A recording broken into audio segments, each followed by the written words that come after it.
is straight and narrow, but it leads to a better home. It was laid by Christ one day at Calvary while he suffered all alone. Piet Smit van Mamespreek groet in die kosbare naam van ons Here Jesus Christus. Kom ons sing 'n loflied saam voordat ons by die woord van die Here uitkom. There's within my heart a melody. Jesus whispers sweet and low. In our time worthy peace be still. In all of love's ebb and flow. Sing Jesus. Jesus, Jesus, Jesus. The sweetest name I know. Fills my every longing. Keeps me singing as I go. Soon he's coming back to welcome me. Far beyond the starry sky, I shall in my flight to worlds unknown. I shall reign with him on high. Jesus, Jesus, Jesus, the sweetest name I know. Fills my every longing, keeps me singing as I go. Keeps me singing as I go. Keeps me singing, keeps me singing as I go. Geliefdes, kom ons lees 'n paar verse saam met die woord van die Here en ons lees uit Romeine 14 vanaf vers 10 tot 12. Romeine 14 vanaf vers 10. Maar jy, waarom oordeel jy jou broeder? Of jy ook, waarom verag jy jou broeder? Want ons sal almal voor die regterstoel van Christus gestel word. Daardie almal is hulle wat deel het aan die wegname van die bruidsheiliges. Want daar is geskrywe, so waaragtig as ek leef, sê die Here, voor my sal elke knie buig en elke tong sal God bely. Vers 12. So sal elkeen van ons dan vir homself aan God rekenskap gee. Ek het groot geword in 'n tradisionele kerk waar daar geglo is, of so het ek dit althans verstaan, dat die Here gaan terugkeer en in daardie dag, een groot geweldige dag, en dan word alles afgehandel. Die regverdiges ontvang loon en gaan hemel toe, en die goddeloos en die onregverdiges word gestraf en gaan hel toe, en alles is afgehandel. En baie mense vra ook dan vandag vir my, waar kry jy al die inligting en die verskillende opstandings waarvan jy praat? Wel, daar is beslis 2 opstandings. Openbaring 20 vers 2 sê, salig en heilig is hy, wat deel het aan die eerste opstanding. So as daar 'n eerste opstanding is, moet daar beslis tog ook 'n tweede wees. Oor hulle sê die Bybel, wat deel het aan die eerste opstanding, het die tweede dood geen mag nie. Tweede dood bedoelende die finale werp in die poel wat brand met vuur en swaal. Maar hulle sal priesters van God en van Christus wees en sal saam met hom as konings regeer 1000 jaar lank. Daar het ons weer die kwessie van die loon wat ingebou is. En die Bybel praat selfs van die hoeveelheid stede waaroor die wat deel het aan die eerste opstanding sal regeer, afhangende van hulle getrouheid. En jy kan met my saamblaai na hierdie kosbare vers in Lukas 20 vers 35. Hy sê, die wat waardig geag word om die opstanding uit die dode te verkry. Die Griekse woord eknekron, wat beteken tussen die dode uit. Daar is die dode en tussen die dode uit gaan sommige uitgehaal word. Dit moet veral saam gelees word met Openbaring 20 vers 5 waar die woord van die Here sê, en die ander dode het nie herlewe totdat die 1000 jaar voleindig was nie. Dit wil sê, almal gaan nie gelyk opstaan nie. Sommige sal nog in die dood wees, terwyl ander wat deel het aan die eerste opstanding, eerste sal opstaan. Die Bybel gaan selfs verder en praat van ordes, praat van 'n eerste orde. 1 Korintiërs 15:23 sê, elkeen in sy eie orde, as eersteling Christus. En jy sal onthou daar in Matteus 27 vanaf vers 51 tot vers 53, lees ons dat nadat Christus opgestaan het baie van die ontslape heiliges ook opgestaan en hulle self gaan vertoon in Jerusalem. Ons wil aanneem dat daardie persone het almal weer gesterwe, want hulle het nie opgestaan met 'n verheerlikte liggaam soos Christus Jesus self nie. Maar nou die volgende opstanding, die volgende gebeure is vir my baie belangrik. Die volgende orde, kom ons stel dit so, is dan vir my baie belangrik. Want dit raak my, dit raak elkeen van u wat nou luister, wat deel is van die wegname van die bruidsheiliges in die Nuwe Testament. 1 Tessalonisense 4 vers 16 en 17 sê, en die wat in Christus gesterf het, sal eers opstaan. Daarna sal ons, wat in die lewe oorgebly het, in wolke weggevoer word, die Here tegemoet in die lig. So sal ons altyd by die Here wees, vers 18 wat sê, bemoedig mekaar dan met hierdie woorde. Nou kom die Here Jesus, en hy sê Openbaring 22 vers 12, en kyk, ek kom gou, en my loon is by my. Die geweldige verantwoordelikheid, wat elke kind van God het, die dag wanneer hy gered word, om in die geestelike wedloop alles in te sit, want daar is loon wat wag aan die ander kant. Loon waarmee ons gaan kom vir geld, wat die Bybel sê, soos sy werk sal wees, na wat hy deur die liggaam verrig het, volgens wat hy gedoen het, of dit goed is of kwaad. 2 Korintiërs 5 vers 10. Sodat geen kind van God kan sê, ag, ek is mos nou uit genade gered. En nou kan ek maar agteroor sit in my geestelike gemakstoel. Ek kan mos nou nooit verlore gaan nie. Maar sulke mense kom ook nooit tot geestelike volwassenheid nie. En ek vra u vandag, hoeveel groei was daar in u lewe die afgelope jaar gewees? Het u toegeneem in kennis van die woord van die Here? Het u gegroei in heiligmaking, in toewyding? Het u sekere dinge afgelê en in die plek daarvan het daar lieflike dinge gekom? Het jy gegroei in verhoudingskennis met die Here, nader aan die Here gekom? In die tyd van Paulus die apostel, was daar die groot Olimpiese spele, die Isthmiese spele, waaraan mense oor die hele Griekeland deelgeneem het. En dan aan die een kant was daar die verhoog gewees, genoem die Bema, waar die eregaste gesit het. Die beoordelaars was ook daar aan die onderkant gesit en hulle die spelers fyn dopgehou of hulle volgens die reëls gewetywer het. En Paulus vind hierby aansluiting as hy sê in 2 Timoteus 2 vers 5, as iemand aan 'n wedstryd deelneem, word hy nie beloon as hy nie volgens die reëls gewetywer het nie. Die prys was nie maar sommer net outomaties nie. Nou ook in Paulus se geval, sy bekering en sy doop en sy vervulling met die Heilige Gees, die feit dat hy 'n evangelie bedienaar was en selfs 'n apostel was, het nie outomaties gewaarborg dat daar vir hom loon by die regterstoel van Christus sou wees nie. Ook die handboek by die Bybel hulle quoteer en sê, hulle sê, Paulus was nie bang dat hy sy verlossing sou verloor nie, maar dat hy sy kroon, sy loon sou verloor. En dan het die beoordelaars, die wenner van die Isthmiese spele, aan die hand gelei na die podium en is daar 'n laurierkrans om sy nek gehang en almal het gejuig en ja, die skare het geskreeu en daar was applous. Vir Paulus was dit baie belangrik en vir my en vir jou as gelowige, as hy dan sê hardloop so, dat jy dit sekerlik kan behaal. Sy hele lewensuitkyk was daardeur bepaal en dis asof die Here my opgewek het om in elke stukkie waar hy rondom dit praat, in my hart wakker te maak en dit raak te sien en dit help my so geweldig baie in my geestelike wedloop en dit moet u ook help.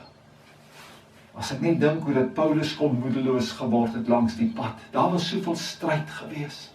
Maar ek kan my voorstel hoe dat Paulus vir homself sou sê, Paulus, gaan aan, moenie uitval in die wedloop nie, onthou die bema, onthou die regterstoel van Christus, waar jy loon gaan ontvang. Dink maar 'n bietjie aan al die vervolginge wat Paulus beleef het. In 2 Timoteus 4 vers 17 lees ons, en ek is uit die bek van die leeu verlos. Moontlik is dit net figuurlik, maar dit gee vir u 'n aanduiding, waardeur moes Paulus gaan. Op 'n ander plek lees ons, dat hy in Efese op menslike wyse teen diere geveg het. En dan kan ek my voorstel, sou Paulus homself probeer aanmoedig, en sou hy gesê, Paulus, hou uit, dink aan die regterstoel, dink aan die loon voor die Here Jesus Christus self. Hoekom sal daar 'n regterstoel wees, waar die kinders van die Here loon en krone gaan ontvang? In hierdie lewe is daar baie onregte, wat nooit reggestel word nie, wat nooit verhaal word nie. Maar daarom het God 'n dag bepaal, waar dit alles reggestel sal word.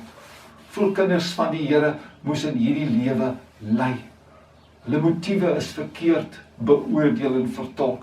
Hulle handelinge is verkeerd beskou. Hulle naam is weggegooi soos iets wat sleg is. Hoeveel moes pyn ly, wat ander hulle aangedoen het.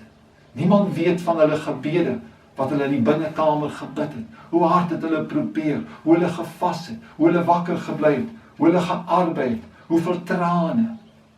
Nooit het hulle krediet gekry, ander het eerder weggeloop met dit waarvoor hulle gewerk het.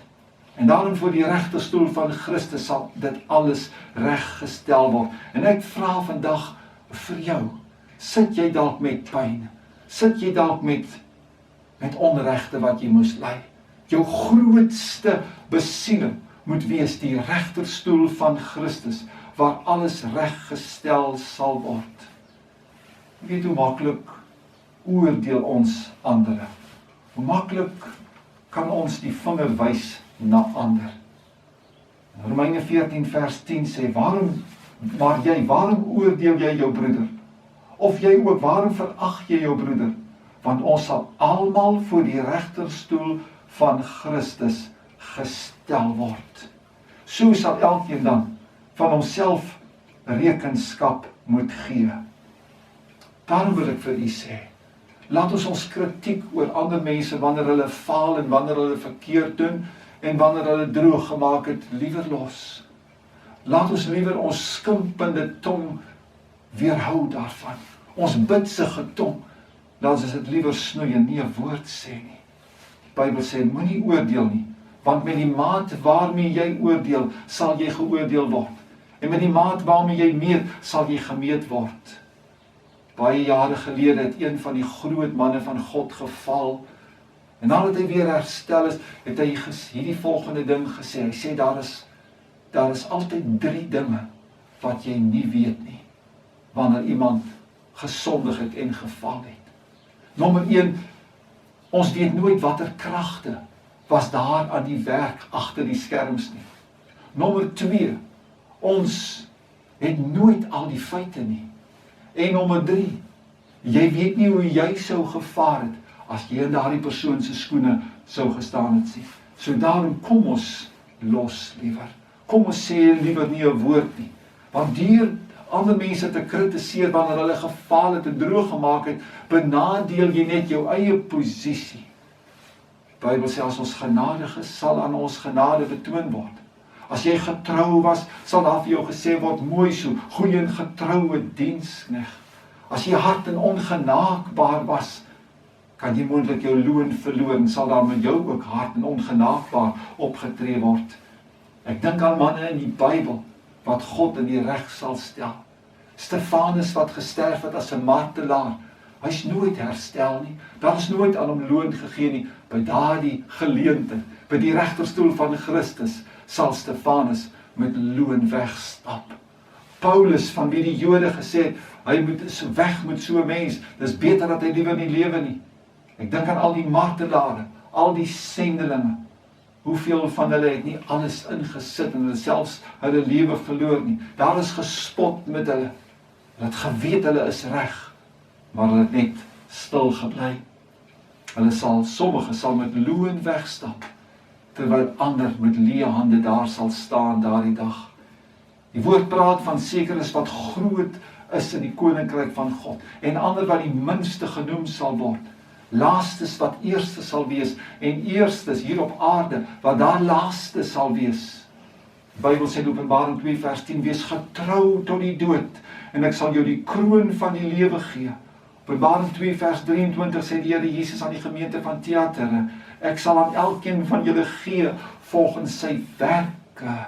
En daarom wil ek jou aanspoor, volhard, my vriend, volhard man, volhard vrou, volhard jonge persoon, om 'n diepe wandel met God te hê, om heiligmaking na te jaag, is nie iets wat hier voorhande geklap word nie. Jy kry nie applaus vir dit in hierdie lewe nie, maar aan die ander kant. Ek wil jou vra, kwalifiseer jy vir loon, of is alles wat jy gedoen het in die vlees gedoen, en dit sal verbrand word, sê die Bybel. Het jy 'n volle oorgawe aan die Here Jesus Christus gemaak?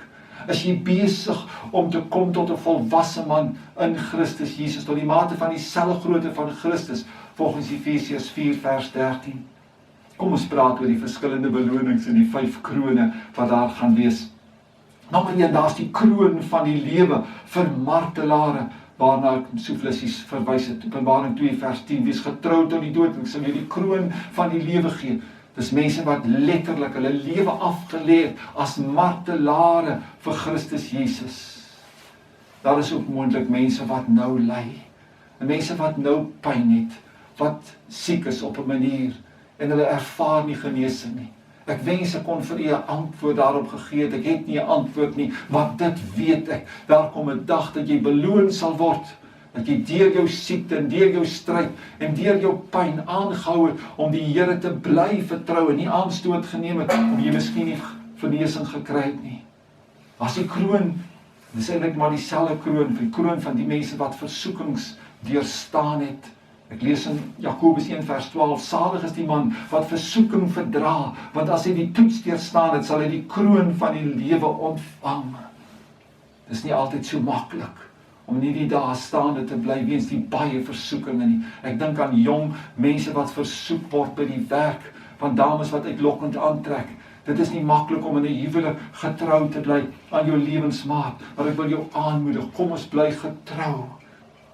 Daar is die tweede kroon, die onverwelklike krans vir die wat heilig gelewe het. 1 Korintiërs 9:25 sê, elkeen wat aan 'n wedstryd deelneem, onthou hom in alles. Hulle nogal om 'n verwelklike krans te ontvang, maar ons 'n onverwelklike.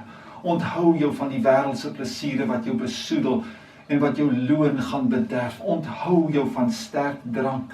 'n derde kroon is die kroon van roem vir die wat siele gewen het. 1 Tessalonisense 2 vers 19. Want wie anders as julle is ons hoop of blydskap of kroon van roem in die teenwoordigheid van ons Here Jesus Christus by sy wederkoms. Spreuke 11:30 sê, hy wat siele wen is wys. Hierdie is 'n ding wat al verlore gegaan het in die kerk, wat weer herstel moet word. Elkeen moet 'n sielejagter en 'n sielewenner wees. Daniël 12 vers 3, die wat baie tot regverdigheid lei, sal glinster soos die sterre vir ewig en altoos. Ons gaan nie noodwendig loon ontvang vir die resultate, vir die siele wat uiteindelik gered word nie, maar vir die hoeveelheid saad, woordsaad wat ons gesaai het. As die kroon van heerlikheid, 1 Petrus 5 vers 4, en wanneer die opperherder verskyn, sal julle die onverwelklike kroon van heerlikheid ontvang. Dis die kroon vir getroue herders, en jy hoef nie noodwendig 'n pastoor of 'n dominee te gewees het om daardie kroon te ontvang nie. As jy getrou was, die kinders wat voor jou gesit het in die sonndagskool of die kinderkerk, jou eie kinders na die Here gelei het en hulle gehelp het om te gaan na die volgende stap, met die volgende stap. Maar so baie ouers is so besig met die wêreld en om geld te maak, die geld wat môre niks beteken nie. Daar is die kroon van die geregtigheid. Jesus se koms verwag het. 2 Timoteus 4 vers 8, Paulus sê, verder is my weggelê die kroon van die geregtigheid, wat die Here die regverdige regter my in die dag sal gee, maar nie aan my alleen nie, maar aan almal wat sy verskyning lief gehad het. Kwalifiseer jy vir daardie kroon?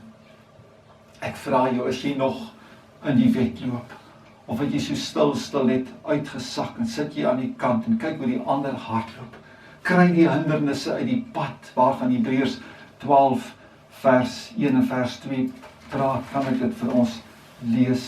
Daarom dan, terwyl ons so 'n groot wolk van getuies rondom ons het, laat ons ook elke las af lê en die sonde wat ons so maklik omring en met volharding die wedloop loop wat voor ons lê.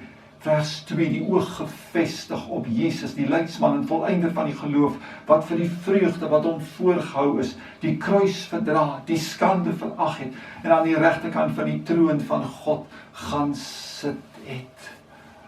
Vriende, ek wil jou vra, kry die laste, kry die dinge wat jou verhinder om in die wedloop te presteer, uit jou lewe uit. So baie kinders van die Here loop met pyn en met seer in hulle harte en lewe, en met bitterheid. As jy naby hulle kom, dan kom jy agter. Hulle krap hier, hulle is gewond en hulle het seer, hulle lek hulle wonde. Dierbare kind van die Here, kry genesing en oorwinning in Christus daaroor en volhard in die geestelike wedloop. Weet jy, die koms van die Here, wanneer Jesus op wolke verskyn, sal wees soos jou selfoon wat lui, maar jy is nie daar nie. Onverwags gaan die selfoon af en jy is nie gereed om die oproep te ontvang. Ek bel mense en dan is hulle nie aan die ander kant nie. Later bel terug, ag pastoor, ek is so jammer, ek het net gou uitgegaan na die wasgoed, toe sê die vrou, ek het die selfoon gou in die kombuis gesit. Ek dink wel self sit die selfoon hier neer, om net gou vinnig kamer toe te gaan, net gou vinnig iets buite te gaan doen. En tussentyd is daar 'n oproep. So sal dit wees, sê Jesus, wanneer hy gaan kom, wanneer ons dit nie verwag nie. En daarom, dierbares, moet ons om altyd te wag te wees, moet ons leef met die gedagte, Jesus kan nou kom. As hy nou kom, sal ek en jy gereed wees. Kom ons bid saam. Here onsse God, U wees vir ons ernstige sake. Ons wil altyd gereed wees. Ons wil so leef met die gedagte dat U kan kom. En waarmee sal U ons besig vind? Here, daarom is dit vir ons nodig om versigtig te lewe. En Here, wanneer die tye swaar is, en wanneer dit nie maklik is, en wanneer dit nie meer lekker is om in die geestelike wedloop te hardloop nie. Here, laat ons dink aan die regterstoel met die lone en die krone wat vir ons wag. Dat dit ons sal motiveer, dat dit ons sal inspireer om aan U vas te klou en ons beste vir U te doen en ons te weerhou van vir die verkeerde en op die goeie pad van die Here te bly en nie te volg met blydskap en oorgawe. Ek bid vir Heilige Gees besieling en elkeen wat nou luister se hart om op te staan, die Here te soek, die Here te dien en met vreugde uit te sien na daardie wonderlike dag wanneer U op wolke gaan verskyn en ons saam met U in daardie wolke sal verdwyn. In Jesus naam. Amen. Kom ons sing 'n paar lofliedere tot eer van die Here. As jou laste te swaar word om te dra, en jy moeg geword van kla, as jou geloof wankel en jy soek 'n anker, bid sonder ophou bid, bid sonder ophou bid, bid sonder ophou bid, as jou geloof wankel en jy soek 'n anker, bid sonder ophou bid.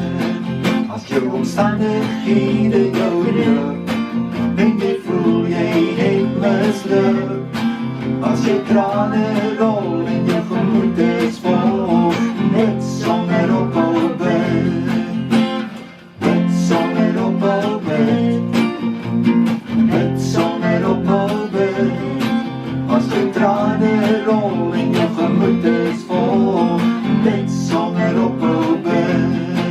As jy bid, sal jy ontvang, as jy soek, sal jy vind, as jy klop, sal hy die deur oopmaak.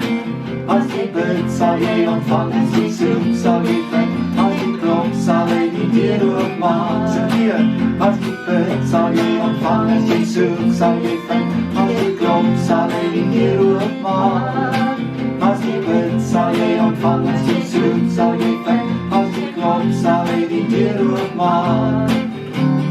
Bid sonder ophou bid,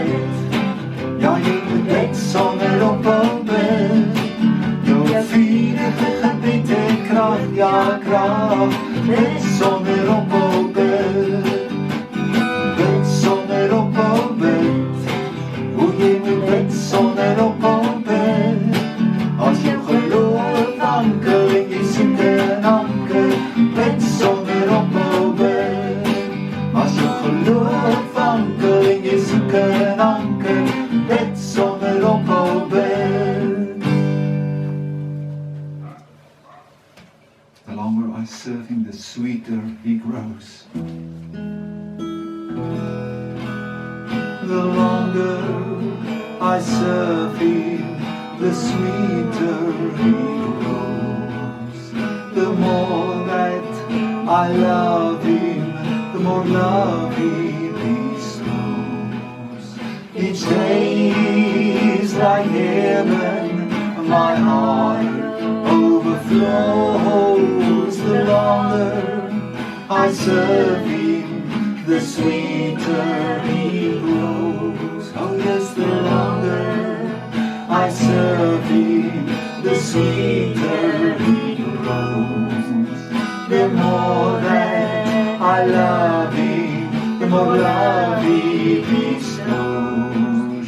Each day is like heaven, my heart overflows.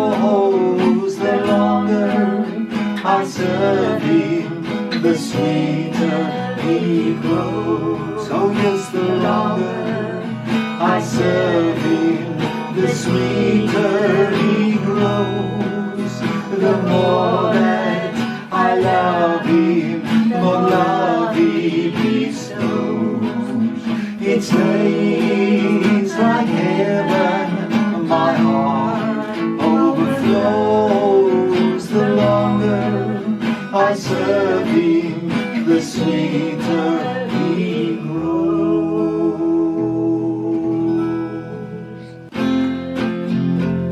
Ons lewe in 'n wêreld vol probleme. Soms wonder mens of ons dit gaan oorleef. Ten spyte van vooruitgang op terreine, laat sonde mag en hartseer my soms beer. Maar dankie Heilige Gees, U is die trooster, en sonder U sien ek nie lange kans. Want U is wonderbaar, en U gee my vrede, U liefde en U bystand elke dag. Ja, U is wonderbaar, en U gee my vrede, U liefde en U bystand elke dag. Die wêreld rondom ons is vol gebreke, so baie mense wil nie verder gaan. Hulle leef soms ongelukkig voort vir weke, en dink dan daar is niemand wat verstaan. Maar dankie Heer, deur al die lewenspyne, is U nog nader as my eie hart. Want U is wonderbaar, en U gee my vrede, U liefde en U bystand elke dag. Ja, U is wonderbaar, en U gee my vrede, U liefde en U bystand elke dag. Alles die lewe donker en onseker, al weet ons nie wat môre gaan gebeur. Al drink ons nou en dan in bitter beker, al word ons moe van elke dag se smeer. Jesus sê, kom weer op die wolke, en lyk vir my dit is nie meer so lang. Dan kom my ons weer aan, en dan leef ons in vrede, en liefde en gezondheid elke dag. Tot dan, o help my Heer, en geef vir my vrede, en liefde